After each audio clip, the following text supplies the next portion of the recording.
Ever notice how some stories just kind of tell you what happened and others, well, they really dig into the why of it all? Yeah, like what really makes things tick, right? Exactly.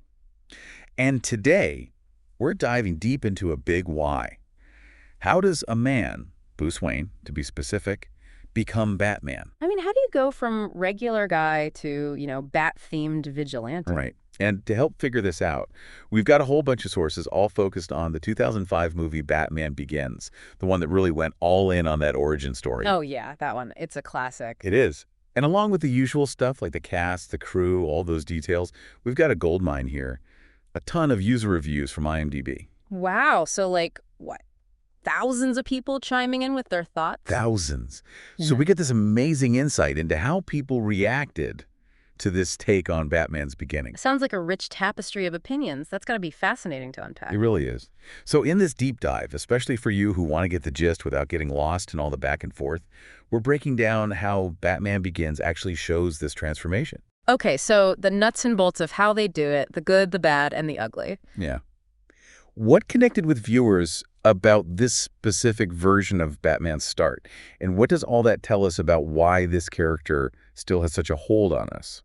It's like he's never gone out of style. Definitely not. One of the things that jumps out from the reviews is how many folks were drawn to the way the movie dug into Bruce Wayne's inner world. Oh, interesting. So it wasn't just like surface level action and cool gadgets. No, not at all. The psychological side of it, that's what really seemed to hit home. Like, everyone points to his parents getting murdered, but it's not just a sad thing that happened, it's like this wound that never heals, and it's what pushes him towards needing to make things right in Gotham. To bring justice to those who deserve it. Exactly.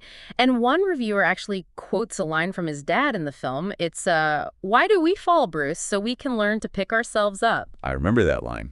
And they said that, like, that sums up the whole movie's idea of overcoming hardship, which is pretty insightful. Yeah, it really is. And this movie really spends time showing us why Bruce even thinks about taking this crazy path, right? Totally. It's not just a snap decision like, oh, I'm going to dress up as a bat now.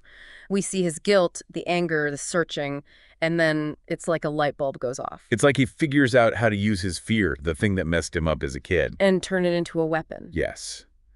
And lots of reviewers picked up on that. And that's how he ends up training, going way beyond anything a regular person would do. Oh, absolutely. The movie doesn't just jump to him being Batman. It shows us a big chunk of his time away, learning from, well, let's just say some interesting characters. Ducard and the League of Shadows. Not exactly your average teacher. Nope, not at all. And people talked about how much detail they put into showing his training. Brutal combat, learning to be sneaky and deceptive, and the mental strength it takes to overcome fear. One person even called it a ninja apprenticeship, which I thought was kind of cool. Yeah, like he's this silent, deadly force. Exactly. But, and this is something a lot of people liked, Bruce ends up rejecting how the League does things, They're all about killing, and he draws a line. It's like that's his core principle, no matter what. And tons of reviews praise that. It really sets him apart. And that's the code that makes Batman, well, Batman. The movie doesn't shy away from showing us how carefully he builds this whole persona. Like the bat symbol, right? Yeah, it's not just a cool logo, is it? Not at all. People pointed out that it's intentional. It's meant to make criminals scared, to play on their fears. And the costume, forget the spandex, this is like full-on armor. Some even compared it to tactical gear. Like real-world stuff. Yeah. Again, that realism we keep seeing. And of course, we can't forget the gadgets. Oh man, the gadgets. All supplied by good old Lucius Fox from Wayne Enterprises. And it's all presented as super advanced tech, but not impossible, Like it could actually exist. Yeah, and reviewers liked that it made Batman's tools seem believable, not just magical. And the Batmobile. Let's be real. This is a far cry from the sleek, almost cartoonish ones we'd seen before. This thing was a tank. A beast. A lot of viewers saw that gritty design as essential to the whole feel of the film. Just another piece of that grounded vibe. I mean, it fit perfectly. Now, we got to talk about the supporting cast. They played a big part in making this origin story work so well. They really brought it to life, didn't they? Yeah, and Alfred, especially Michael Caine's Alfred, consistently gets mentioned as someone who's not just there to help Bruce practically, but emotionally too. Plus, he brings a little bit of humor to the whole thing. Oh, for sure. You need that. And Morgan Freeman, as Lucius Fox, he's not just the gadget guy. He believes in what Bruce is doing. He's got that faith in him. Yeah. And Gary Oldman, as James Gordon, he's the good cop in a sea of bad ones, and he teams up with Batman early on, which is crucial. That alliance really sets the stage. A lot of reviews pointed out how strong the whole cast was. Like, it gave real weight to the comic book story. Totally. It felt real, not just like a bunch of actors playing dress-up. Even Katie Holmes as Rachel Dawes, and opinions on her were a bit mixed. But most saw her as a good character, someone with strong morals who connects Bruce back to being human and gives him hope for Gotham's future. It's interesting how many people said these supporting roles actually lifted the movie above your typical superhero flick. They made it feel more grounded and relatable. Yeah, which is pretty cool. And we can't forget the villains. Batman Begins introduces us to Scarecrow, who uses fear as a weapon. Which is kind of twisted considering that's what Bruce does too, but in a different way. Exactly. And then there's the reveal of Liam Neeson's character, Deckard, as Ra's al Ghul. Who has a very different, almost extreme way of thinking about justice. Yeah, it's like a complete opposite approach. What's Yeah. really effective about these villains, according to a lot of people, is how they actually shape Bruce's growth. It's like they force him to confront things head on. Scarecrow makes him face his own deepest fears, pushing him to truly master them. And Ra's al Ghul offers this totally different way of looking at the world. Like, we'll save the world even if we have to destroy it first, kind of thing. Yeah, which ultimately makes Bruce double down on his own more complicated path. It's like they're not just obstacles to overcome, they're essential parts of why Batman becomes who he is. That's a great point. Now, one of the most obvious things that pops out from the reviews is just how much praise there is for the overall tone of the film. Yeah, people use words like gritty, dark, realistic over and over. Like, they were really impressed by how Christopher Nolan made Batman's world feel more believable. It seems like a lot of folks felt other Batman movies had gotten too fantastical, too silly even. Too campy, yeah.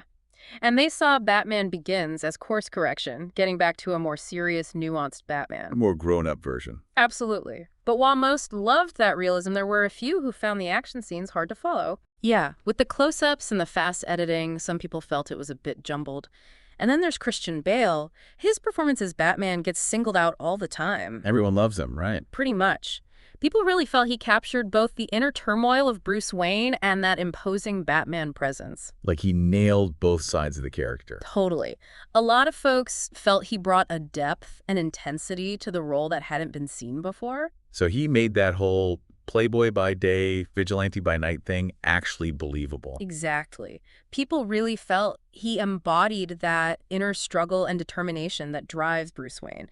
Many even said he's the best Batman we've ever seen on screen. Wow, that's high praise. Yeah. So looking at the big picture here, pulling from all these reviews, Batman Begins wasn't just a good movie. It's seen as giving new life to the entire Batman franchise. Reviving it, basically. And a lot of people think it set a new standard for how to do an origin story for a superhero, especially with that darker, more mature, more psychological approach. It's like they finally figured out how to do Batman right. Exactly. And that's a huge deal. I mean, it had a big impact on superhero movies in general, right? Oh, for sure. It showed that these stories could be more realistic, more emotional, which you can see in so many superhero films that came after it. Like it set the trend. Yeah, pretty much.